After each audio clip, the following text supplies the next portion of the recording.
Hi all, ಹೇಗಿದ್ದೀರಾ ಎಲ್ಲರೂ? Welcome to my channel. ನಿನ್ನೆ ಒಂದು ವ್ಲಾಗ್ನ ಕಂಟಿನ್ಯೂಷನ್ ವ್ಲಾಗ್ ಆಗಿರ್ತದೆ. ನಿನ್ನೆ ನಾನು ಮಾರ್ನಿಂಗ್ ಟು ಆಫ್ಟರ್ನೂನ್ ರುಟೀನನ್ನು ಹಾಕಿದ್ದೆ. ಇದು ಆಫ್ಟರ್ನೂನ್ ಟು ಈವ್ನಿಂಗ್ನ ರುಟೀನ್. ಎಲ್ಲದನ್ನು ಇನ್ಕ್ಲೂಡ್ ಮಾಡಲಿಲ್ಲ, ಬಟ್ ಸ್ಟಿಲ್ ಕೆಲವೊಂದು ಕ್ಲಿಪ್ಸನ್ನು ನಾನು ಇನ್ಕ್ಲೂಡ್ ಮಾಡಿದ್ದೇನೆ. ಯಾರಾದರೂ ಫಸ್ಟ್ ಟೈಮ್ ನನ್ನ ಚಾನಲಲ್ಲಿ ವಿಡಿಯೋ ನೋಡ್ತಾ ಇದ್ದೀರಾ ಆದರೆ ನಿಮಗೆ ವಿಡಿಯೋ ಇಷ್ಟ ಆಗ್ತದೆ ಆದರೆ ಲೈಕ್ ಮಾಡಿ, ಸಬ್ಸ್ಕ್ರೈಬ್ ಆಗೋದನ್ನು ಮರಿಬೇಡಿ. ಹಾಗೂ ಏನಾದರೂ ಒಂದು ಕಾಮೆಂಟನ್ನು ಹಾಕಿ, ಆಯಿತಾ? ಇಲ್ಲಿ ಮಧ್ಯಾಹ್ನ ಆಗುವಾಗ ನನಗೆ ಮಧ್ಯಾಹ್ನ ಅಂದರೆ ಒಂದು 11 ಆಗುವಾಗ ನನಗೆ ಒಂದು ಆರ್ಡ್ರ್ ಬಂದಿತ್ತು, ಒಂದು 1/2 kg ಬ್ಲ್ಯಾಕ್ ಫಾರೆಸ್ಟ್ ಕೇಕ್ ಅಂತ ಹೇಳಿ.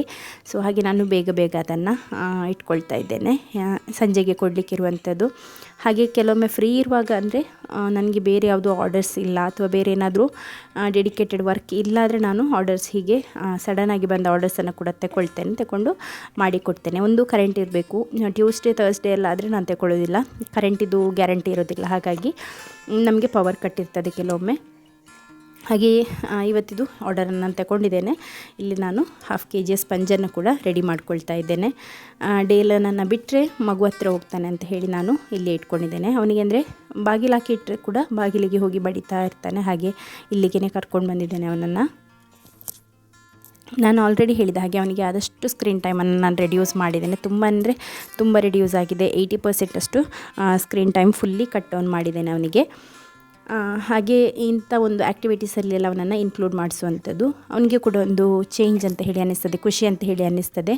ಅವನ ಸ್ಕಿಲ್ಸ್ ಕೂಡ ಡೆವಲಪ್ ಆಗ್ತದೆ ಅಲ್ಲ. ಹಾಗೆ ಇಲ್ಲಿ 1/2 kg ಬ್ಲ್ಯಾಕ್ ಫಾರೆಸ್ಟ್ ಬ್ಯಾಟರನ್ನು ನಾನು ರೆಡಿ ಮಾಡಿ ಇಟ್ಟಿದ್ದೇನೆ. ನನ್ನ ಎಲ್ಲ ವಿಡಿಯೋದ ಕೆಳಗೆ ಒಂದಾದರೂ ಕಾಮೆಂಟ್ ಇರ್ತದೆ, ಕೇಕಿದು ರೆಸಿಪಿ ಅಥವಾ ಕೇಕ್ ಮಾಡೋದನ್ನು ತೋರಿಸಿ ವಿಡಿಯೋ ಹಾಕಿ ಅಂತ ಹೇಳಿ.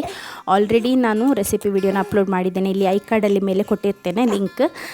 ಆ ಒಂದು ವಿಡಿಯೋಗೆ ಹೋದರೆ ನಿಮಗೆ ಅಲ್ಲಿ ರೆಸಿಪಿ ಕೂಡ ಸಿಗ್ತದೆ, ಹೇಗೆ ಮಾಡೋದು ಎಲ್ಲದನ್ನು ನಾನು ಡಿಟೇಲಾಗಿ ಎಕ್ಸ್ಪ್ಲೇನ್ ಮಾಡಿದ್ದೇನೆ. ಆ ವಿಡಿಯೋನ ನೋಡಿ ತುಂಬ ಜನ ಕೇಕ್ ಮಾಡಲಿಕ್ಕೆ ಸ್ಟಾರ್ಟ್ ಮಾಡಿದವರು ಕೂಡ ಇದ್ದಾರೆ. ಸೊ ನೀವು ಒಮ್ಮೆ ಟ್ರೈ ಮಾಡಿ ನೋಡ್ಬೋದು.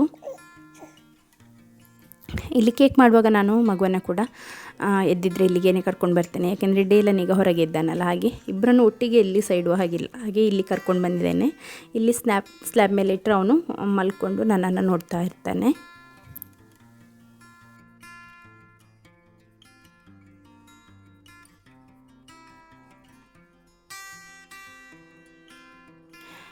ಮೊನ್ನೆ 1-2 ಕಾಮೆಂಟ್ ಬಂದಿತ್ತು, ಮಗು ಮೈಲ್ ಸ್ಟೋನ್ಸ್ ಅಚೀವ್ ಮಾಡಿದಾನ ಅಂದರೆ ಕೌಚಿ ಬೀಳ್ತಾನ ಅಂತೆಲ್ಲ ಹೇಳಿ, ರೋಲ್ ಓವರ್ ಆಗ್ತಾನ ಅಂತ ಹೇಳಿ ಕೇಳ್ತಾಯಿದ್ರ.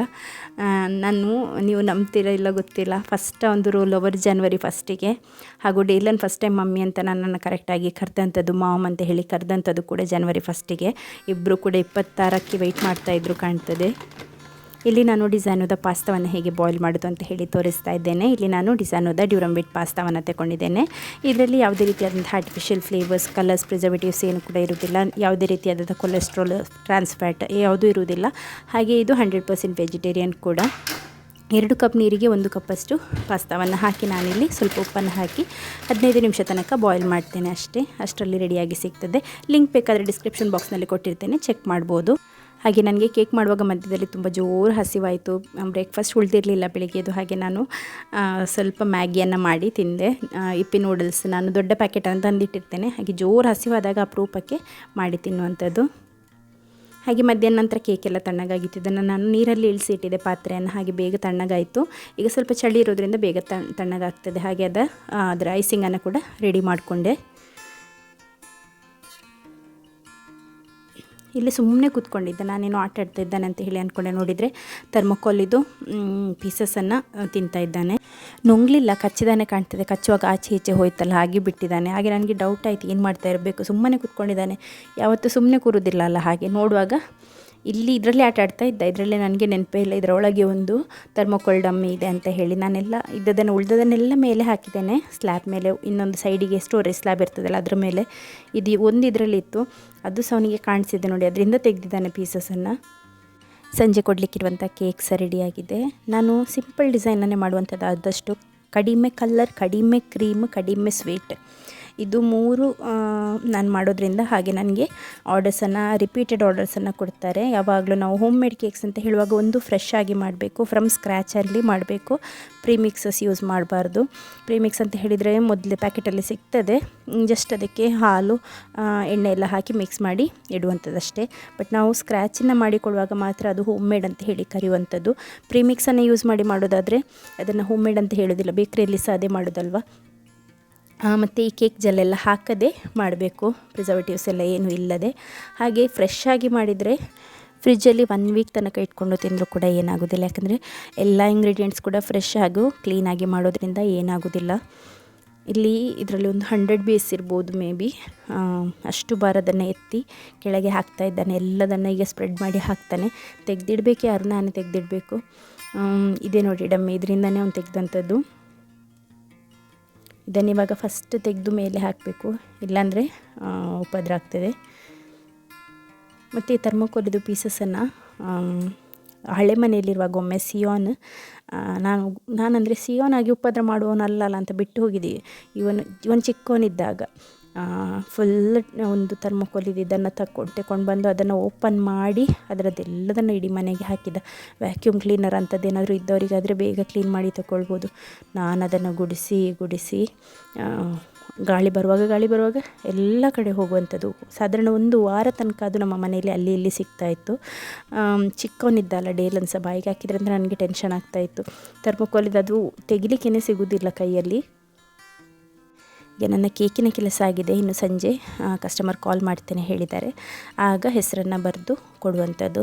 ಹೆಸರನ್ನು ಮೊದಲೇ ಬರೆದ್ರೆ ಅದು ಏನಾಗ್ತದೆ ಅಂತ ಹೇಳಿದರೆ ಸ್ಪ್ರೆಡ್ ಆಗ್ತದೆ. ವೈಟ್ ಕಲರ್ ಮೇಲೆ ನಾವು ಬೇರೆ ಯಾವುದೇ ಕಲರನ್ನು ಯೂಸ್ ಮಾಡಿ ಬರೆಯುವಾಗ ಅದು ಸ್ಪ್ರೆಡ್ ಆದ ರೀತಿಯಲ್ಲಿ ಆಗ್ತದೆ. ಹಾಗೆ ಕೆಲವೊಂದು ಡೆಕೋರೇಷನ್ಸ್, ಕೆಲವೊಂದು ಐಟಮ್ಸನ್ನು ನಾವು ಫೈನಲ್ ಆಗಿಯೇ ಇಡಬೇಕು, ಅದನ್ನು ಮೊದಲೇ ಮಾಡಲಿಕ್ಕಾಗೋದಿಲ್ಲ.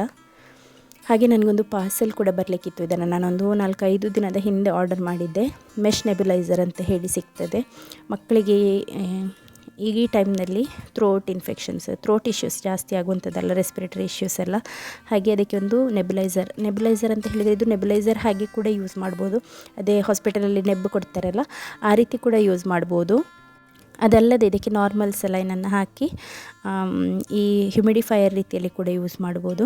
ಅಂದರೆ ಈ ಥ್ರೋಟ್ ಇಚ್ಚಿಂಗ್ ಆಗಿ ಅಥವಾ ಥ್ರೋಟಲ್ಲಿ ಇರಿಟೇಷನ್ಸ್ ಎಲ್ಲ ಆಗಿ ರಾತ್ರಿ ಮಲಗಿದಾಗ ಮಕ್ಕಳಿಗೆ ಗೊರಕ್ಕೆ ಬಂದ ಹಾಗೆ ಆಗುವಂಥದ್ದು, ಮತ್ತು ಕರೆಕ್ಟಾಗಿ ನಿದ್ದೆ ಬರದೇ ಇರುವಂಥದ್ದು, ಮೂಗು ಕಟ್ಟುವಂಥದ್ದು, ಇದಕ್ಕೆಲ್ಲ ಈ ರೀತಿ ಮೆಶ್ ನೆಬ್ಯುಲೈಸರ್ ಇದೆಯಲ್ಲ, ಇದಕ್ಕೆ ನಾರ್ಮಲ್ ಒಳ್ಳೆ ವಾಟರ್, ಕ್ಲೀನ್ ವಾಟರ್ ಅಥವಾ ಸಲೈನ್ ಏನು ನಿಮಗೆ ಡಾಕ್ಟರ್ ಸಜೆಸ್ಟ್ ಮಾಡ್ತಾರೆ ಅದನ್ನು ಹಾಕಿ ಹೀಗೆ ಹ್ಯುಮಿಡಿಫೈ ಮಾಡಿದರೆ ಅವರಿಗೆ ಮಲಗಿದಲ್ಲಿ, ಈಗ ಸೌಂಡ್ ಇಲ್ಲ, ಇದಕ್ಕೆ ಒಂದು ಸೌಂಡ್ ಇಲ್ಲ, ಇನ್ನೊಂದು ಇದರಲ್ಲಿ ಬಿಸಿ ಬರೋದಲ್ಲ, ಹಾಗೆ ನಾರ್ಮಲಾಗಿ ನೀರೇ ವೇಪರ್ ರೀತಿಯಲ್ಲಿ ಬರುವಂಥದ್ದು. ಹೀಗಿರುವಾಗ ಅದು ಥ್ರೋಟಿಗೆ ಒಂದು ಸೂದಿಂಗ್ ಎಫೆಕ್ಟ್ ಕೊಡ್ತದೆ. ಹಾಗೆ ಮಕ್ಕಳು ಸ್ವಲ್ಪ ಮಲಗ್ತಾರೆ. ಇದು ನಾನು ನನ್ನ ಮಕ್ಕಳು ಮಲಗುವಾಗ ಬೆಡ್ ಹತ್ರ ಇಡುವಂಥದ್ದು. ಬ್ಯಾಟ್ರಿ ಆಪ್ರೇಟ್ ಕೂಡ ಮಾಡ್ಬೋದು, ಚಾರ್ಜ್ ಮಾಡಿ ಕೂಡ ಯೂಸ್ ಮಾಡ್ಬೋದು. ಹಾಗೆ ಅದನ್ನೊಂದನ್ನು ತರಿಸಿದ್ದೆ, ತುಂಬಾ ಯೂಸ್ಫುಲ್ ಇದೆ. ಇಲ್ಲಿ ಇತ್ತೀಚೆಗೆ ಇವನಿಗೆ ನಾನು ಹೇಳಿದ್ದೆಲ್ಲ ಕಂಪ್ಲೀಟಾಗಿ ಟಿ ವಿಯನ್ನು ಕಟ್ ಆನ್ ಮಾಡಿ ಈ ಟಾಯ್ಸ್ ಕೊಡುವಂಥದ್ದು. ಟಾಯ್ಸ್ ಎಷ್ಟು ಹರಡಿದ್ರೂ ಪರವಾಗಿಲ್ಲ ಅಂತ ಹೇಳಿ ಈಗ ಅವನಿಗೆ ಬಿಲ್ಡಿಂಗ್ ಬ್ಲಾಕ್ಸ್ ಮೇಲೆ ತುಂಬ ಇಂಟ್ರೆಸ್ಟ್. ಮೊದಲಾದ್ರೆ ಅವನಿಗೆ ಅದರಲ್ಲಿ ಹೇಗೆ ಆಟ ಆಡೋದಂತಲೇ ಗೊತ್ತಾಗ್ತಾ ಇರಲಿಲ್ಲ. ಅದರಲ್ಲಿ ನೀರು ತುಂಬಿಸ್ತಾ ಇದ್ದ ತಗೊಂಡೋಗಿ ಹೊರಗೆ ಟ್ಯಾಪಿಂದ. ಬಟ್ ಇವಾಗ ಅವನಿಗೆ ಗೊತ್ತಾಗಿದೆ ಇದರಲ್ಲಿ ಹೀಗೆ ಬಿಲ್ಡ್ ಮಾಡ್ಬೋದು, ಆಟ ಆಡ್ಬೋದು ಅಂತ ಹೇಳಿ. ಹಾಗೆ ಹೆಚ್ಚು ಟೈಮ್ ಈಗ ಬಿಲ್ಡಿಂಗ್ ಬ್ಲಾಕ್ಸಲ್ಲಿ ಸ್ಪೆಂಡ್ ಮಾಡ್ತಾನೆ. ಈ ರೀತಿ ಬ್ಲಾಕ್ಸಲ್ಲೆಲ್ಲ ಆಟ ಆಡಿದರೆ ಮಕ್ಕಳದ್ದು ಬ್ರೈನ್ ಉಂಟಲ್ಲ ಚೆಂದ ಡೆವಲಪ್ ಆಗ್ತದೆ. ಬಿಲ್ಡಿಂಗ್ ಬ್ಲಾಕ್ಸ್ ತುಂಬಾ ಒಳ್ಳೆಯದು, ಒಂದು ತುಂಬ ಯೂಸ್ಫುಲ್ ಆಗಿರುವಂತಹ ಟಾಯ್ ಅದು. ಕಲರ್ಸ್ ಆಗಿರ್ಬೋದು, ಟೆಕ್ಸ್ಚರ್ಸ್ ಆಗಿರ್ಬೋದು, ಹೇಗೆ ಒಂದರ ಮೇಲೆ ಒಂದನ್ನು ಹೇಗೆ ಫಿಕ್ಸ್ ಮಾಡೋದು, ಈಗ 4 ಇದ್ದಲ್ಲಿ 4 ಇಡಬೇಕು ಮೇಲೆ, ಅಥವಾ 2 ಇದ್ದಲ್ಲಿ 2 ಇಡಬೇಕು, ಅದೆಲ್ಲ ಅವರಿಗೆ ಗೊತ್ತಾಗ್ತದೆ. ಮೊನ್ನೆ ಬಿದ್ದಾಗ ಬ್ಲಡ್ ಆಗಿತ್ತಲ್ಲ, ಹಾಗೆ ನಾನು ಇಲಾಸ್ಟಿಕ್ ಬೆಡ್ಶೀಟ್ ಇರ್ತದಲ್ಲ ಅದನ್ನು ತೆಗೆದು ನಾರ್ಮಲ್ ಬೆಡ್ಶೀಟನ್ನು ಸ್ಪ್ರೆಡ್ ಮಾಡಿದ್ದೆ, 2 ಸ್ಪ್ರೆಡ್ ಮಾಡಿದ್ದೆ. ಅದನ್ನು ಇವಾಗ ತೆಗೆದು ಇನ್ನೊಂದು ಫಿಟ್ಟೆಡ್ ಬೆಡ್ಶೀಟನ್ನೇ ಹಾಕು ಅಂತ ಹೇಳಿ. ಯಾಕೆಂದರೆ ಮಕ್ಕಳು ಮೇಲೆ ಬೆಡ್ ಮೇಲೆ ಹತ್ತುವಾಗ ಒಮ್ಮೆಲೆ ಅವರಿಗೆ ಹತ್ತಲಿಕ್ಕಾಗೋದಿಲ್ಲ, ಇಬ್ಬರಿಗೆ ಸಹ, ಡೇಲನಿಗೆ ಸಿಯೋನಿಗೆ. ಅವರು ಬೆಡ್ಶೀಟನ್ನೇ ಹಿಡಿದು ಎಳೆದು ಮೇಲೆ ಹತ್ತುವಂಥದ್ದು, ಅದು ಆಚೆಯಿಂದ ಬಿಚ್ಚಿ ಈಚೆ ಬರ್ತದೆ. ಅದಕ್ಕೆ ನಾನು ಕಾಯ್ತಾ ಇದ್ದೆ ಯಾವಾಗೊಮ್ಮೆ ಈ ಒಂದು ಫಿಟ್ಟೆಡ್ ಬೆಡ್ಶೀಟನ್ನು ತಗೊಳ್ತೇನೆ ಅಂತ ಹೇಳಿ. ಹಾಗೆ ಮನೆ ಹತ್ರ ಒಬ್ಬರು ಮಾರಲಿಕ್ಕೆ ಬಂದಾಗ ಸ್ವಲ್ಪ ರೇಟ್ ಹೆಚ್ಚಾದರೂ ಪರವಾಗಿಲ್ಲ ಅಂತ ಹೇಳಿ ನಾನು ತಗೊಂಡೆ. 2ಕ್ಕೆ 900 ಚಿಲ್ಲರೆ ಅಷ್ಟು ಕೊಟ್ಟಿದ್ದೆ ನಾನು, 2 ಸೆಟ್ಟಿಗೆ. ಪರವಾಗಿಲ್ಲ, ಕ್ವಾಲಿಟಿ ಕೂಡ ಚೆನ್ನಾಗಿದೆ.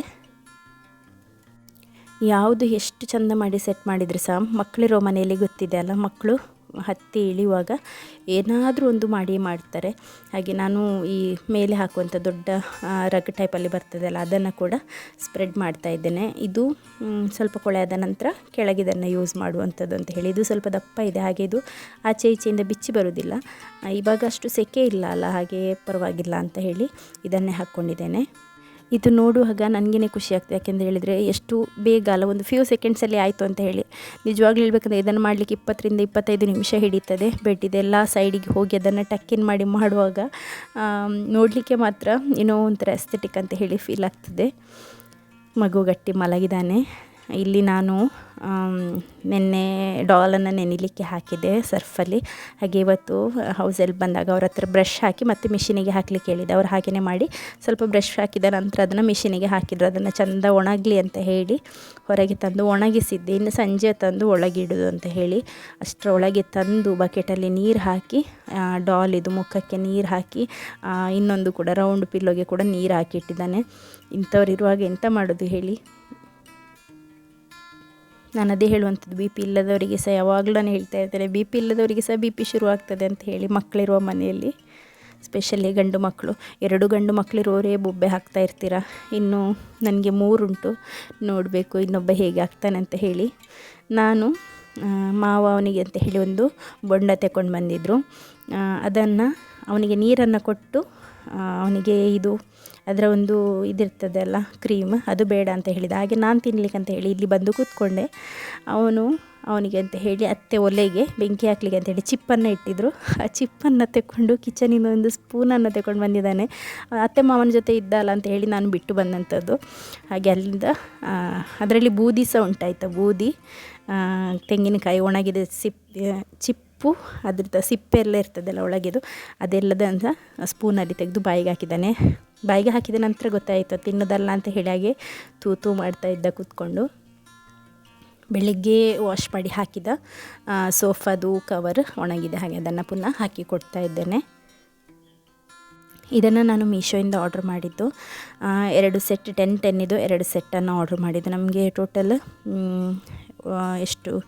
ಎಷ್ಟು ಕುಷನ್ ಇದೆ, ಒಂದು ಸೆಟ್ಟು ಎಕ್ಸ್ಟ್ರಾ ಉಳೀತು. ಹಾಗೆ ತುಂಬ ಬೇಕಾಯಿತು, ಹಾಗೆ ತಗೊಂಡಂಥದ್ದು. ತುಂಬ ಅಂದರೆ ತುಂಬ ಯೂಸ್ಫುಲ್ ಇದೆ. ಮಕ್ಕಳಿರುವ ಮನೆಯಲ್ಲಿ ಅಂತೂ ಬೆಸ್ಟ್ ಪರ್ಚೇಸ್ ಅಂತ ಹೇಳ್ಬೋದು. ಯಾಕೆಂದರೆ ಆಗಾಗ ಬೆಡ್ಶೀಟ್ ಹಾಕಿದರೆ ಅದನ್ನು ಆಗಾಗ ಸಿಕ್ಕಿಸೋದೇ ಕೆಲಸ ಆಗ್ತದೆ. ಟಾಯೆಲ್ಲ ಹರಡಿದಾನಂತ ಹೇಳಿ ಅಲ್ಲಿ ಹೋಗಿ ಈಚೆ ಬರುವಾಗ ನೋಡಿ ಅತ್ತೆದು ಇದು ನಶೆ ಅಂತ ಹೇಳ್ತಾರಲ್ಲ, ಇದು ಮೂಗಿಗೆ ಹಾಕ್ತಾರಲ್ಲ ಒಂದು ಇದು, ಅದರದ್ದು ಡಬ್ಬಿ ತೆಕ್ಕೊಂಡು ಎಲ್ಲ ಕಡೆ ಹರಡಿ ಬಾಯಿಗೆ ಹಾಕ್ಕೊಂಡಿದ್ದಾನೆ. ಸ್ಪೂನಲ್ಲಿ ಹಾಕಿ ಆಮೇಲೆ ಅದನ್ನು ಬಾಯಿಗೆ ಹಾಕಿದ್ದಾನೆ. ಇನ್ನಿಷ್ಟು ನೋಡೋದು ಹೇಗೆ ನೋಡೋದು, ನಮಗೆ ನಮ್ಮದು ಅಂತ ಒಂದು ಕೆಲಸನೂ ಇರೋದಿಲ್ಲ. ಇಡೀ ದಿನ ಇವರು ಹಿಂದೆ ಕೂತ್ಕೊಂಡ್ರೆ ಮನೆ ಕೆಲಸ ಯಾರು ಮಾಡೋದು, ನಮ್ಮ ಸ್ವಂತದ ಕೆಲಸ ಯಾರು ಮಾಡೋದಲ್ಲ. ಅದಕ್ಕೆ ಹೇಳೋದು, ಪೋಖ್ರಿ ಮಕ್ಕಳಿರೋ ಮನೆಯಲ್ಲಿ ತುಂಬ ಕಷ್ಟ ಮಕ್ಕಳನ್ನು ನೋಡ್ಕೊಳ್ಳೋದು. ನಾನು ಆಚೆ ಹೋಗಿ ಈಚೆ ಬರುವಾಗ ಅತ್ತೆ ಇಲ್ಲಿ ಕೂತ್ಕೊಂಡಿದ್ರು ಕಾಣ್ತದೆ. ಹಾಗೆ ಅವರು ಇದು 2ನೇ ಸಲ ಅವನು ಈ ರೀತಿ ಮಾಡ್ತಾ ಇರುವಂಥದ್ದು. ಇವನ್ ಮನೆ ಒಳಗಿದು ಮ್ಯಾಟಿಗೆ ಕೂಡ ಹಾಕಿ ಇಟ್ಟಿದ್ದ.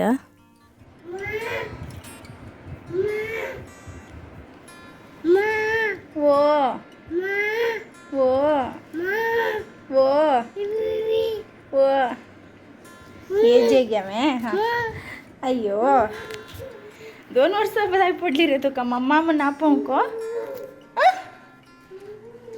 तुका 2 वर्ष जाई पडली गे मम्मा म्हणून को ते ना अंगाशाई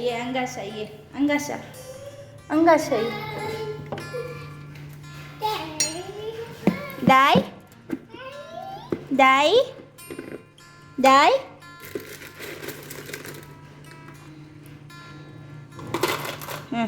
वश थैंक यू मन थैंक यू